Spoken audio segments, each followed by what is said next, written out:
Let's talk about how the white church in America worships death instead of Jesus by sacrificing black and brown bodies on the altar. White churches have not just been supported by white supremacy, they have served as its headquarters. I know you don't want to hear that. Please, I don't have any time for any gossip now. Eh?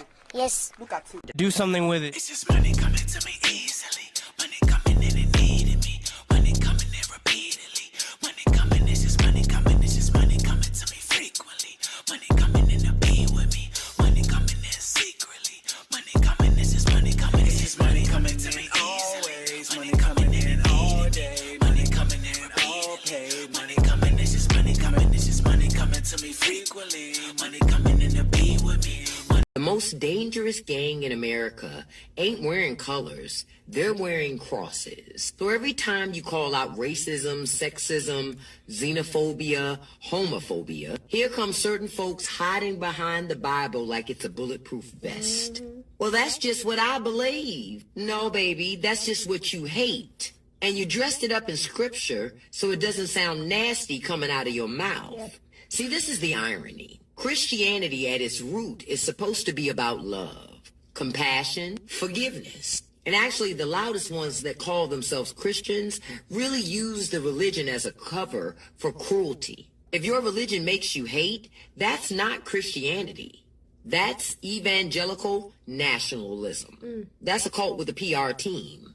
They weaponize church like it's politics with a pulpit. They tell women their place. They tell immigrants they don't belong. They tell poor people when they're suffering that it's God's will. It's funny how their God's will always protects their power and their pocketbooks. And then they always act shocked when people say that the white church in America has done more harm than good. Because look around, y'all. From slavery to segregation to voter suppression that's still happening today. It's been church pews giving the cover to hate while pastor says, amen. So no, don't confuse that with Christianity. Call it what it is. Evangelical cover for racism, misogyny, and xenophobia. And the wildest part is, they really believe that God co-signs their... Hey y'all, welcome back to All Things Jenny. I'm Jenny. Let's talk about the white church and their connection to white supremacy and why they worship death, particularly the death of black people, black and brown people, and why black people will always be in the negative spectrum of the whole religious community situation. Let's talk about it, because at the end of this video, I just might convince you there's something seriously wrong in the church, not just the church, but in the white faith. Let's get into it. Also, black faith as well, because there's definitely something wrong with the whole church altogether.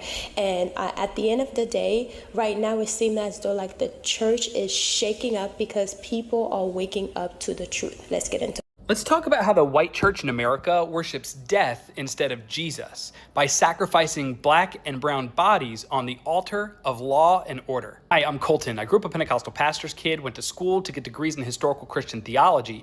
And when I say they worship death, what I mean is they've submitted themselves to the policies of mass incarceration, police violence, and state power as if they were the will of God. There's an American writer, attorney, and civil rights activist named Michelle Alexander who wrote an incredible book called The New Jim Crow, Mass Incarceration in the Age of Colorblindness. And in this book, she shows that how after the victories of the civil rights movement, that America didn't end the racial state. Instead, it just reinvented it. She shows how politicians, especially Nixon and Reagan, needed a way to roll back black freedom without sounding openly racist. That's where the law and order rhetoric came in. Crime became the new code word for race. And the machinery that enforced this was the war on drugs. Alexander shows how it gave police the opportunity and license to sweep through entire neighborhoods, stopping, frisking, and arresting people, and essentially funneling black men into cages for nonviolent drug offenses at wildly disproportionate rates to white people, even though drug use is about the same across races. So what essentially happened is that that segregation gave way to incarceration. Instead of seeing signs that say whites only, we got a criminal justice system that locks up black people at rates so high, it resegregated entire communities. America actually found another way to exile black men from society by calling them criminals. Alexander calls this the new Jim Crow, not just because prisons exploded in size, but because once you're branded a felon, you lose all the same rights that black people lost under Jim Crow. You can't vote. You can't serve on juries. You're shut out from housing, education, and jobs. One conviction, even for something minor, marks you for life. Today, more black men are under correctional control than were enslaved in 1850. See, this isn't a broken system, it's a system working exactly as it was designed. So now let's talk about where the white church fits into all of this, because they gave this system its blessing. Instead of challenging the injustice, it preached obedience. You hear Romans 13 ripped out of context in churches across America and turned into a divine endorsement of police and prisons. These churches have found a way to make law and order sound like the gospel. They've replaced visiting prisoners with Back the Blue Sundays. There's an American theologian named Kimberly Brown Douglas, whose accolades and positions of prestige are too many to name, but she's currently an assistant visiting professor at Harvard Divinity School. In her incredible book, Stand Your Ground, Black Bodies and the Justice of God, she shows how white American Christianity blessed this system by sanctifying the protection of property and the policing of black bodies as godly. Her book is a phenomenal exposition of how the ideas of law and order didn't just have political cover, but they had theological cover. But this worship of and willingness to sacrifice black and brown bodies to the power of law and order doesn't just stop with black men being incarcerated. Right now, we're seeing ICE raids ramped up, sometimes with National Guard troops in tow, storming workplaces and neighborhoods with militarized force. We're seeing brown bodies being policed for the crime of simply existing, while troops are deployed to cities, soon to be potentially like here in Chicago and in New York, all in the name of law and order, like we've already seen in Washington, D.C. And the same idolatry Douglas traced is alive today, dressed up in new uniforms with military force. She shows us how the white church confused Caesar's peace for Christ's peace, and confused the order of prisons for the order of the kingdom. And that's why I say the white church worships death, because when you bless a system that cages millions and strips them of hope, you're not following the crucified and risen Jesus. You're serving the powers that crucified him. But the gospel of Jesus is not the gospel of law and order. The gospel is supposed to be good news to the captives.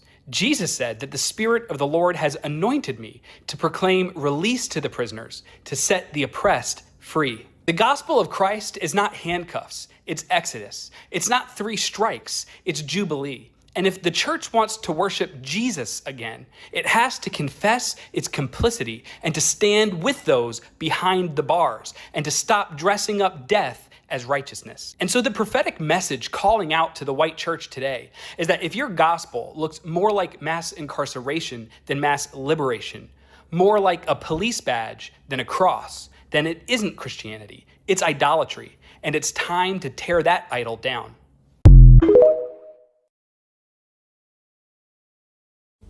For the people in the back, Southern Baptists have placed through money and influence people into the highest positions in our government, including Mike Johnson, Ted Cruz, Lindsey Graham, and many more. Southern Baptists are the richest, most affluent Protestant denominations in the country. Although they band together with Catholics over abortion, they themselves feel that Catholics do not follow the correct way of thinking and will be going to hell. Not only were they pro-choice before the 1970s, and that was launched out of racism, but more importantly, they believed and broke off from the Baptist church over feeling that the Bible pointed towards it being okay for people to enslave others. In fact, they started the Southern Baptist Convention in 1845 to uphold the institution of slavery. Once emancipation came, they slowly shifted from condoning slavery to segregation and were behind the Jim Crow laws and other things that ended up leading to the anti-abortion sentiments that they now hold. When a black family ended up taking it to the highest courts that their black scholars could not apply and go to private Baptist or Christian schools, that is when Southern Baptists like Jerry Falwell Sr. decided they need more political involvement, much like the Catholics did when they placed John F. Kennedy as a president. Thus started the moral majority and the religious right. They did not want the government to take away any of their funds and tax-free credits that they were using for their schools, even though they did not want black students to participate. So their answer was, let's put our own people in government. They did that with large amounts of money. Where did they get the money from? That would be off the backs of the free labor that they had during slavery. So they were using that generational wealth to then try and oppress black students from attending their universities. The Southern Baptist Convention or the governing board did not apologize for their part in slavery and racism in America until 1995, which is 7 years after Rick Astley was rickrolling people. Their focus has now developed into colonizing the public school system by getting rid of critical race theory and any mention of reparations. I will continue to speak out about what they've been doing and who they are, so join me. This is the one statement I regret from that Jamal Bryant interview. Fundamentalist Christianity colonizes everything it puts its hands on. Wow. We have to make everything Christian. Yes. Right? So you can't just go out to the club. You need to go to the Christian club. Yes. You can't just use a Ouija board. You need to get a Christian Ouija board. You can't just go to the comedy show. You got to go to the Christian comedy show. I don't regret making that statement. I regret that I didn't finish it. I said fundamentalist Christianity colonizes everything it puts its hands on. And then my examples were the club, Ouija boards, and comedy shows. And like, those weren't even the best examples. See, some interviewers send you the questions in advance, and some interviewers just ask you stuff on the spot. And Jamal Bryant is one of those ask you on the spot type of people. So I couldn't access all of my examples in that moment for some reason. So I want to run them now so we can be clear about how fundamentalist Christianity colonizes damn near everything it puts its hands on. You can't just go to the therapist. You got to go to the Christian therapist. You can't be watching these demonic movies. You need to watch Christian movies. You can't be watching this demonic television. You need to watch Christian television. You can't do Halloween. You got to do Hallelujah Night.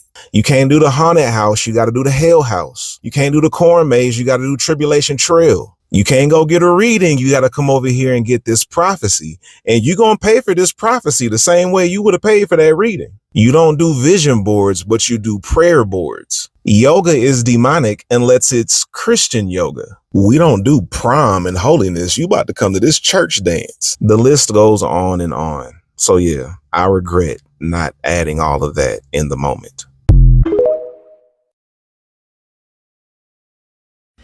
The Southern Baptist Convention exists because they broke away from the Baptist Convention when the Baptist Convention ruled that you could not be a missionary if you owned slaves. That's the reason they exist. And evangelicals did not care about things like abortion or most political issues. They considered abortion a Catholic issue. And even for the Catholics, it was only since 1869 when Pope Pius IX ruled that abortion was unallowable for a Catholic from the time of conception, overturning St. Augustine's previous law of it was allowable up until the quickening, or about 20 to 24 weeks. So what changed? Well, in 1971, Green versus Colony changed. And what it said was that you could not have a charitable institution like a school, like a tax-exempt school attached to a church, and discriminate against people of color. Because if you were discriminating and causing segregation, it was by default not a charitable institution, and they were ineligible for tax-exempt status. Now, this was under Nixon. Nixon had no interest in enforcing this because the religious right and the major churches supported Nixon and his corruption, and actually supported him more after Watergate than they did beforehand. But when evangelical Jimmy Carter came into office and he said, you will stop segregating your schools, you will stop discriminating, or I am taking your tax-exempt status away away, then the religious right was suddenly concerned. Abortion and gay rights were just an easy access tool that they used to manipulate people. The Southern Baptist Convention, after the passage of Roe, passed 3 church edicts affirming a woman's right to choose, saying they agreed with the order, that they thought it was good. The historically conservative Dallas Theological Seminary issued a statement saying that nothing supersedes a woman's bodily autonomy. And then in 1978, when he was risking losing his tax-exempt status, Jerry Falwell taught his first anti-abortion sermon. Paul Weyrich, who founded the religious right, he's also the founder of the Heritage Foundation with Coors beer money, tried to rally the religious right around prayer in schools, pornography, against the ERA. Yes, they have always opposed equal rights for women. That's not new. And things like abortion. And it didn't work until money and race got involved. When they could no longer segregate their schools and get their tax-exempt status, they now suddenly had a moral axe to grind with gay rights and abortion. And so how are they resegregating schools and bringing back those segregation academies that were started by religious white men who didn't want rich white kids to have to go to school with black kids? They're using school vouchers. Because now the public is funding these private schools that are not obligated to take the public, right? You're funding a school that you don't have access to. They are getting public funds, but not having to take the public, not having to be accountable for where those funds are going, and they get to pick their students. Welcome back to segregation academies. And the white church still wants to act like they have some moral ground to stand on. White churches have not just been supported by white supremacy, they have served as its headquarters. I know you don't want to hear that. They have taught white people that oppression is godly and that power belongs to us by divine right. After the civil rights movement, powerful white people, men, saw that their grip was slipping. Black people were winning court cases. Poor people were organizing. Women were demanding rights. How dare we? LGBTQ people were coming out of their closets. And the foundations of white male dominance were cracking. So they thought, what can we use that no one will question? In 1979, Jerry Falwell founded the Moral Majority. He said it was about championing family values. That was a lie. The real trigger was that the IRS had begun revoking tax exemptions for whites-only Christian schools.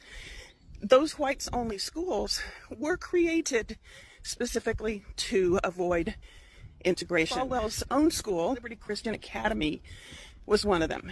The platform of the Moral Majority ended up getting built around the issue of abortion. Although that wasn't the original plan, they basically test drove different topics to see which ones would resonate the most with the audience they needed to capture, which was white Americans, white Christian Americans. It had everything to do with maintaining the right to discriminate, yet still enjoy government benefits. This guy named Paul Weyrich, who was a conservative political strategist, he teamed up with Falwell to build a political base. He admitted that abortion had not really motivated white evangelicals until it became politically useful. Their real grievance was losing control over who could sit in their classrooms, walk into their churches, and live in their neighborhoods. Once they realized that abortion could mask their racial panic, they made that their headline issue. They built a movement that turned pulpits into propaganda platforms. Sunday services became political strategy sessions. That's illegal. You're not supposed to be able to do that at a church if you're getting tax exemption. Ministers told white families that their enemies were not the wealthy elites exploiting their labor. They were not the politicians cutting their wages and stealing their pensions. The churches pointed to the poor, the black, the brown, the queer, the immigrant. Those people are the ones that are taking food out of your children's plate. They told white people they were being persecuted every time they were asked to share. And yes, I understand what it means for me to say this out loud. I know what it means to say that the church, something which is so sacred to so many, has been a central engine of the immoral institution of white supremacy. I know this will upset people. The white church has stood on the wrong side of every fight for justice in this country. Every one. During slavery, it defended human ownership. During Jim Crow, it defended lynching and segregation. Christian church members attended lynchings and brought their children to steep them in that evil. During the civil rights movement, it defended denying benefits to black people. During the rise of Trump, it defended cruelty in the name of religious liberty, as if Trump has a clue. Some churches resisted, yes. There are liberal churches who have a strong history of being on the right side of these issues, but most didn't. Most chose comfort. Even now, white churches help elect leaders who lie, steal, incite violence. They wage war on education. They call justice wokeness as an insult. They are consuming a message that keeps them at the center with the elite in their minds. They choose white power over compassion, over empathy. One share shows you care about setting the record straight. Please share. Next time, I am going to talk about how Donald Trump did not hijack this system. He was groomed into it. People steal money from big churches, from small churches. Doesn't matter your denomination, doesn't matter where you are in the world. People are stealing money from churches. Around $890 billion is given in tithe by Christians around the world. Of the $890 billion that Christians give to churches every year, $47 billion goes to overseas missions. But guess how much is stolen from churches every year? $53 billion is stolen every year. Chicago Record Herald, June 29, 1903. Whites are called demons. Wellington, Delaware, June 28th. The lynching of the Negro, George F. White, was the chief topic in two churches here today. In the Negro church, some violent sentiments were expressed by a Negro pastor, and in a white church, the utterance of a week ago by the white pastor were endorsed by the congregation. In the First African Methodist Episcopal Church, the Reverend Montrose W. Thornton said, "The white man, in face of his boasted civilization, stands before my eyes tonight, the demon of the world, races, a monster incarnate, and in so far as the Negro race is concerned, it seems to give no quarter. The white is a heathen, a fiend, a monstrosity before God, and is equal to any act in the calendar of crime. I would sooner trust myself in a den of a hyena as in his arms. With a court law and officer of law in his hands, the despised Negro can expect no mercy, justice, nor protection. The Negro is unsafe anywhere in this country. He is open prey to at all times of barbarians who know no restraint and will not be restrained. There is but one part left for this persecuted Negro when charged with crime and when innocent. Be a law unto yourself. You are taught by this lesson of outrage to save yourself from torture at the hands of the blood-seeking public. Save your race from insult and shame. Be your own sheriff, court and jury, as was the outlaw Tracy. Die in your track, perhaps drinking the blood of your pursuer. Booker T. Washington's charity, humanity, advice of forgiveness, love, industry, and so on will never be reciprocated by white men. The Reverend Robert A. Elwood, the Presbyterian minister who has come in for much criticism for his sermon of last Sunday night, in which he suggested lynching in the case of the Negro escaped speedy punishment at the hands of the law, did not refer to the lynching or the criticisms today. These criticisms were answered by his congregation today when resolutions were read during the services, expressing firm belief in the pastor's honesty, integrity, and Christian character. Thousands of persons visited today the scene where White was burned. They came from all the small towns in the vicinity, and hundreds journeyed from Chester, Pennsylvania, and Philadelphia. The burning took place in a freshly plowed field, about 50 feet from the roadway, which was hidden by high bushes. The field has been tramped almost as smooth and as hard as asphalt by thousands of persons that have visited the farm. The only evidence that remains of the work of the mob are the 3 cobblestones, on one of which this inscription has been placed in indelible ink. Here is all that remains of White. The bushes behind which the murder was committed have been cut down for a distance of several yards and carried away by relic hunters. Many of those who visited the scene today, among them a large number of young men, carried away a sprig of a branch of the bushes. The ghetto gossip struggle gospel. How to know that you're a part of a church that preach like that. The ghetto gospel, or the ghetto gossip struggle gospel, is when you hear messages like, they don't like you on your job, your family don't like you, people are against you, hell is on every side, don't worry, look up, your help is drawing nigh. You see, all of that is based upon life's issues, and what should be addressed is the issues, like what's going on. You'll find that when you address the issues that people pray about, most of the time, 99.9% of the time, they have the power to change their situation. The problem with churches is that pastors are teaching people to simply cry, shout, yell, and do all these different things and believe that their situation is going to change if they just have enough faith and they are devout enough and their life lines up with the word of God, so to speak. Well, the truth of the matter is that type of mindset is a victim mindset. It is an abusive relationship taking place that says, I have to do all of these things to avoid being punished and to get things that I need in my natural life. For instance, the number one prayer, money, finances. People are struggling financially. Pastors know this. They do not care.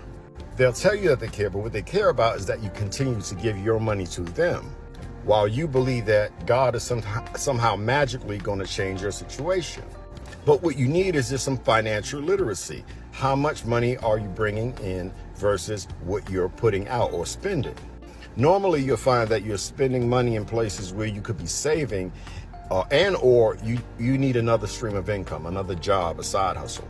That's why I can help you better than your pastor, because I'm somebody who just knows how to make money, whether I'm in my car sitting on my phone, or whether I'm selling items or food in the street.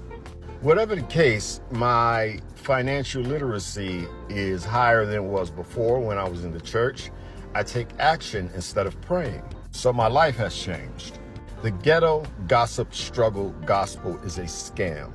It's a placebo effect to keep you coming to church believing that your day is coming, that one day your ship is going to come in.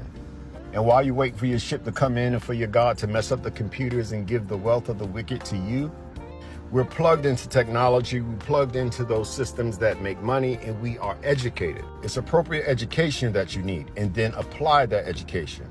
Personal development is what you need. It's time to learn you. Learn, be self-aware, learn your triggers and things like that. Learn your weaknesses and strengths. Stop making excuses. Be real with yourself. Because at the end of the day, it's you. It's you. You're the captain of your ship. You make decisions every single day, and then there are consequences for those decisions. And if you are fear motivated, you're going to have a problem. And the Abrahamic religion is fear-based. It is a dictatorship that says you must obey or you will be punished. No more ghetto gossip struggle gospel. Deuces. Someone on TikTok said, you can look at the black church and tell we used to be slaves, and I cannot unsee it. Let's take a look at these lines by Frederick Douglass. Who gave you a master and a mistress?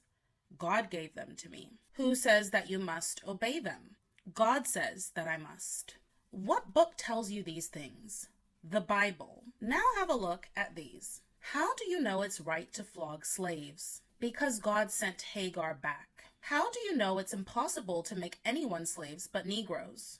Because it's impossible to make anyone else slaves but Negroes. While the latter is satire, they're what typical Christian catechisms or call and response frameworks would have looked like in the antebellum South. One set was given to white church members, while another was given to African American members. The catechisms were used to indoctrinate enslaved people and teach them to see obedience, subordination, and suffering as commands from God. In Go Tell It on the Mountain, James Baldwin confronts the violent legacy of Christianity and how it was used to subjugate Black Americans. The story is set in Harlem in the 1930s, and 14-year-old John Grimes is caught between the oppressive demands of his Black Pentecostal church and his desire for personal freedom. His tyrannical stepfather, Gabriel Grimes, is so consumed by guilt, rage, and fear that he demands the same misery from his children. Thus, his faith is a system of punishment forged from the same religious logic that once justified the whip. But to understand all of this, we have to understand the historical context. During slavery, religious instruction was used to systemically dehumanize Black people. Today, we can see that catechisms are distortions and just outright lies of Christian theology. But this is how Christianity was perverted to enshrine Black suffering as divine and permanent. In Baldwin's Harlem, the Black people are not slaves in the legal sense, but they are shackled by a religious ideology that equates pain with virtue and freedom with sin. That being said, Baldwin still respects the deep and complicated reality of the Black faith. The book is simply an honest depiction of how Christianity has been distorted into a tool of control over the bodies and minds of Black folk.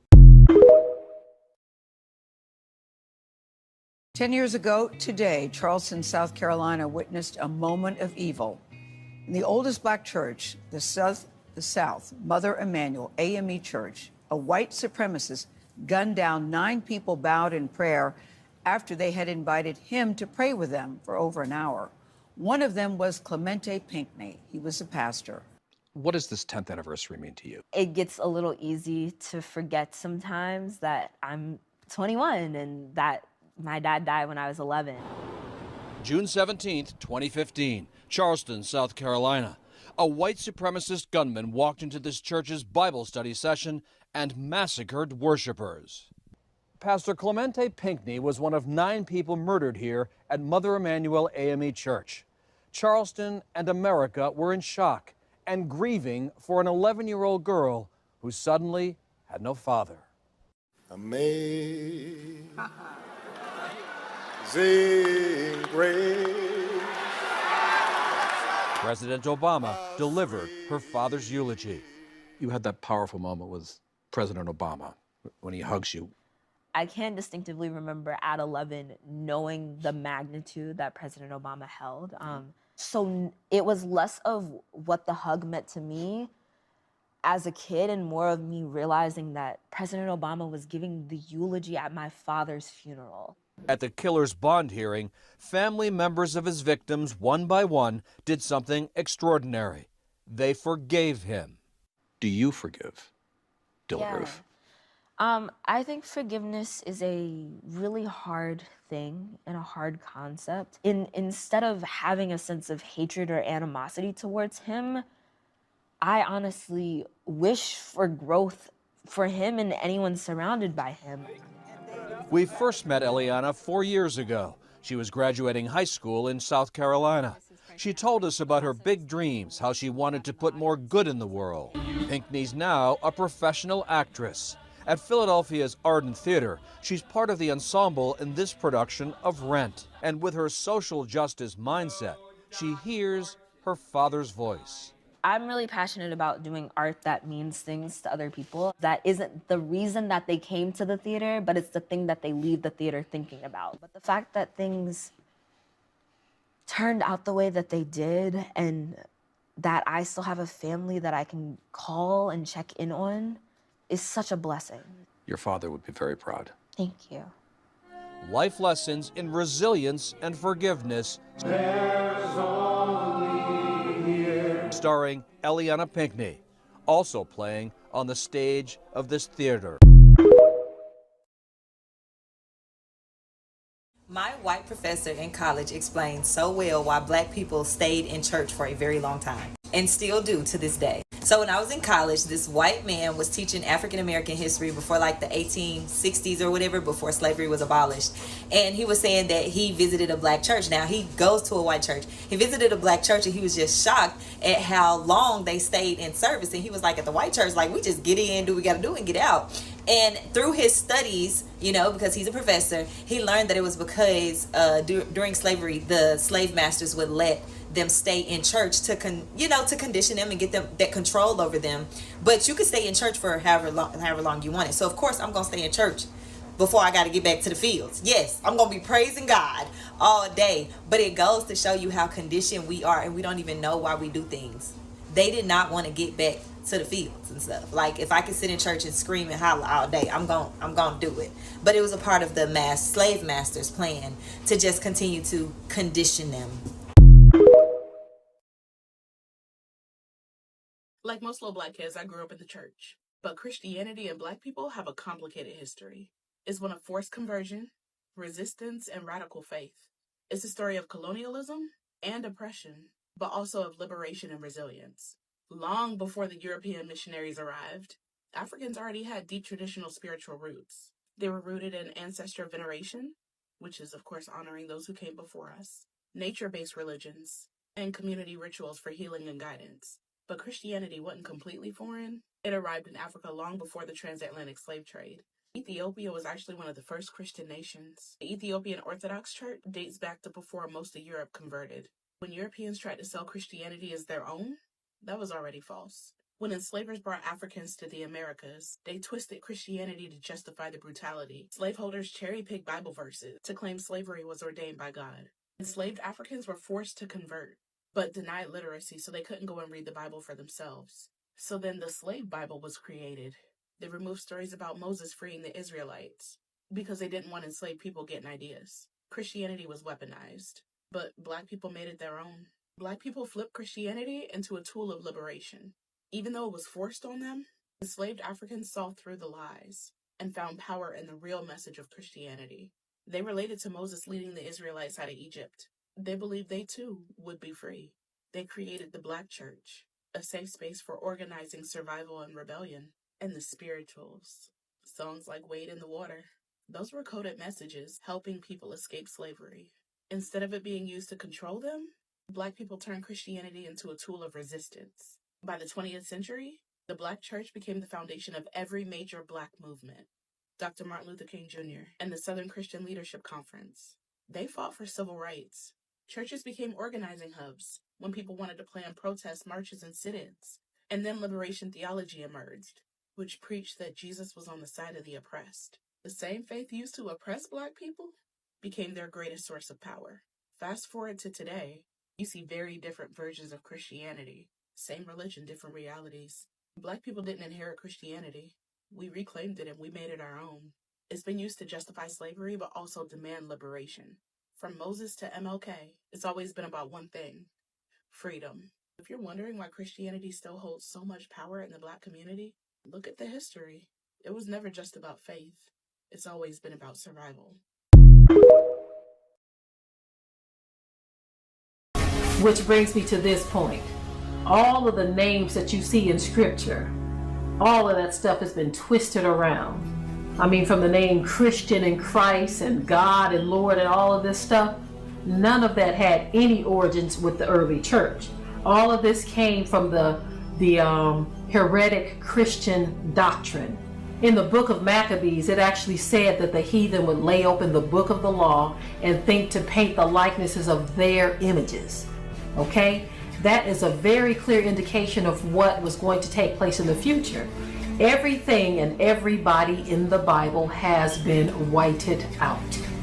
I'm talking about from Adam and Eve to Moses, Paul, all of the old patriot saints have been whited out.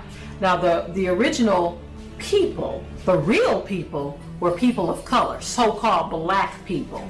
But the heathen said, you know what, I'm going to replace those images because nobody wants to serve a Black God. Nobody wants to to worship under black people, so we're going to paint the likenesses of our images. And so therefore, when you think of anybody in the Bible, no longer will you think of black people, you're going to think of white people, because all of our movies, everything in the Bible, everything that's presented in Scripture is going to be presented from a white perspective, including the names.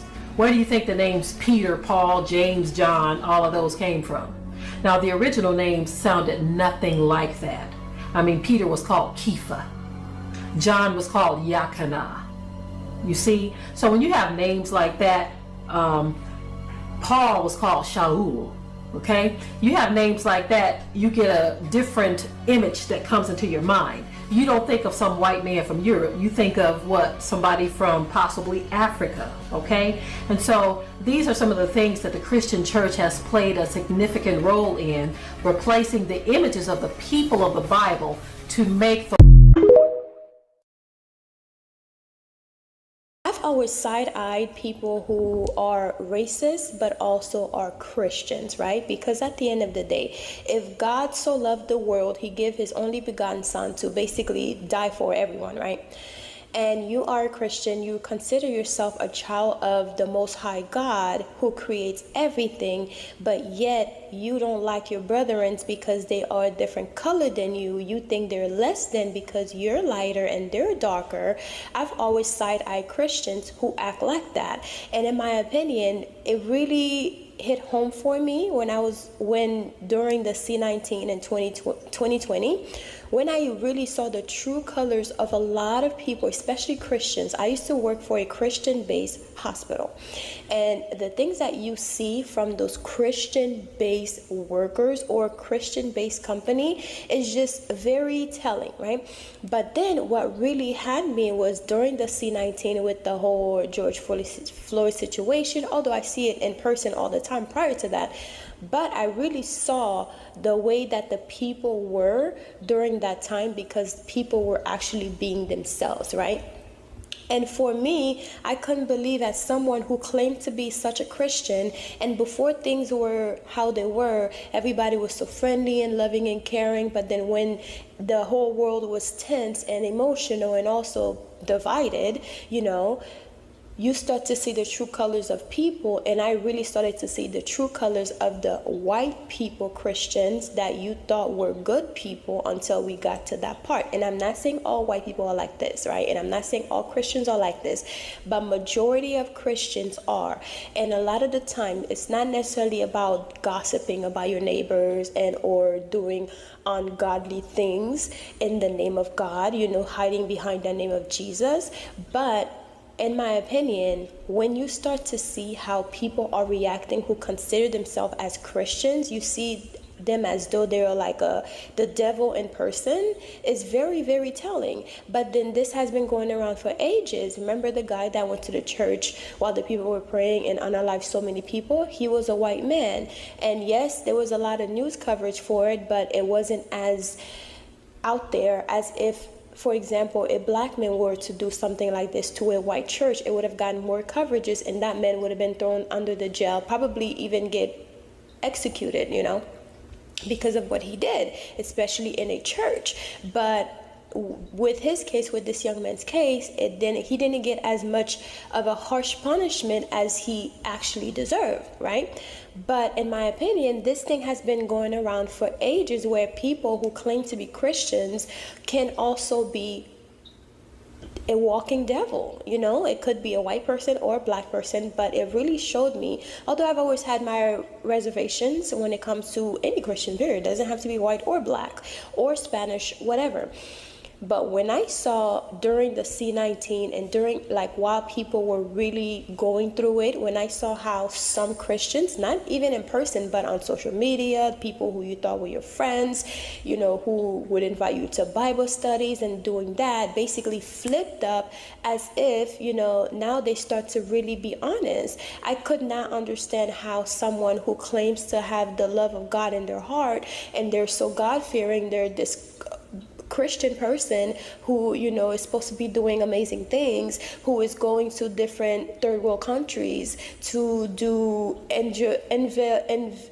how do you call that name? To go and do work in third world countries by giving out food, doing evangelical type work, doing and saying certain stuff when the time was right was very baffling to me. It was very crazy to see those people who were leaving their family to go to a different country to go and feed those people because they think those people are so poor and so this and so that. They always show you how kids in Africa have flies, flying around them, laying on their body. They look like they're near death. People in Haiti, usually it's not really how it is at all. I don't even understand, or I don't even know where they get those bony children from that they're showing you on the screen. Because in Haiti, there are some people who are struggling, yes, but we don't have children like that. In Africa, I'm pretty sure they don't have children like that. I don't even know where they get those children. Just like through the eyes of the angel. That commercial with them dogs, when they show you in the middle of the night, the dogs are starving and they're in cages and there are flies all over them and they look like they are desperate for some food. They have those African children or Haitian children looking like that, but the whole time it's really a business thing, and I don't even know where they get those children from. They're probably here in America. And my thing is, why would you leave children in America who literally needs a home and a warm plate of food to eat to go to a different country so you can do something, try to save them in a different country? Why don't you do it here? But when I saw these people in their true nature during the C-19 and how everybody was, being racist and all that stuff, it really showed me how a lot of people are just putting up a show for either the camera and or for them to, trick everybody. Not necessarily trick everybody. I mean, half the people in the church are literally just putting up a show, because if you weren't, you should be living for God no matter where you go. You should be living for God. You should be the same way. You should not be cursing. You should not be going to the club, according to them, right? You should not be going to the club. You should not be talking bad about your brethren, gossiping on the phone. You should not be doing any of that, but that's not the case. So in my opinion, a lot of Christians are just faking it. A lot of Christians are just, using the name of God to cover up for them being terrible people. And when I saw what I saw during C-19 and how people were racist and very, they don't care about the next person because the next person is a darker skin tone than them, the way that they would talk, the way that they would basically move to a whole different side, right? The white wings and the blue wing, well, whatever the case may be that people decide whenever, they were making America great again. And then they flipped over and be something else whenever somebody else is in office. That is okay, right? So for example, when we had Obama in office, everybody was pro-black. And then we had the orange man in office, everybody was pro-white. The whole companies, everybody, was changing their brands and honoring black people because now we're including everybody. But now that the orange man is in office, everybody is completely on the other side. And as a Christian, if you were really considered a real child of God who follows God truly, you would not sway because of the new person in office. But like I said, a lot of these people are literally charlatan. They're literally just there to collect money or just... Hey y'all, welcome back. Happy Monday. Let's open up my PR package. Oh, it's oils. I thought it was something else. I was expecting something completely different. But these are oils from Art of Roots. And if you guys know, I've been using Art of Roots for a really long time. So let's open these up. Because these oils are... I got quite a bit of oils. I didn't realize I had got that much oil.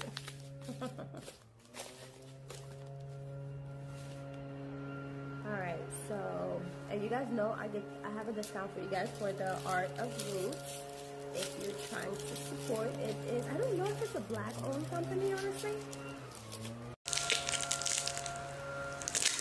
Alright, so the first one is Law Stay Away. Nice.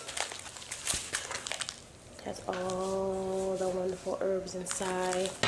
Also, you guys can find these oils on my Shopify store, and then of course use the link so you can save some money on it. So this one is the Hakete, and this one is Seduction and Passion. Seduction. Next one. I might need a knife to open this up. It's gonna be really loud. Alright, let me get a knife. Alright, so next one.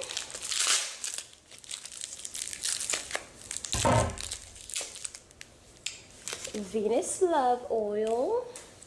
Amazing. And they smell so good. Oh, so good. Alright, next one is Fast Luck Oil.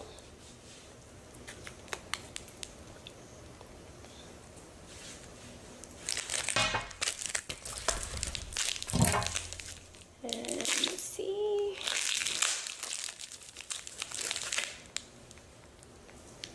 Quick Cash Oil. We love a quick cash.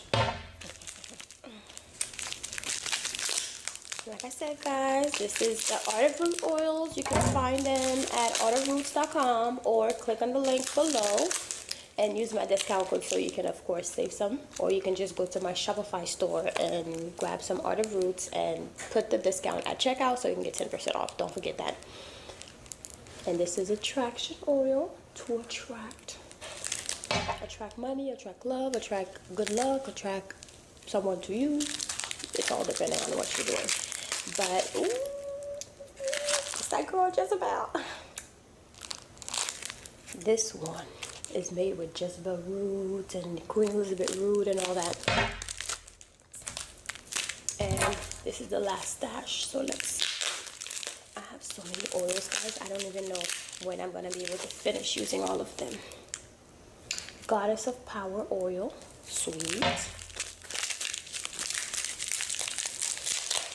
And the next one is Get Noticed oil. Or you try to get noticed by someone, or are you online and you have an online presence and you want to get noticed by brand deals, brand partners and all that. Well, this oil is the best one for you. It's the Art of Roots Get Noticed oil. And then gold digging oil. So this is for our gold diggers out here who are trying to snatch some money. I swear by these oils when I tell you. So like I said before, go ahead and check out artofroots.com and use my discount code that is in the screen here. Don't forget, because you will be saving a whole lot. And their oils are actually on sale right now. I believe they have a buy one get one, so you want to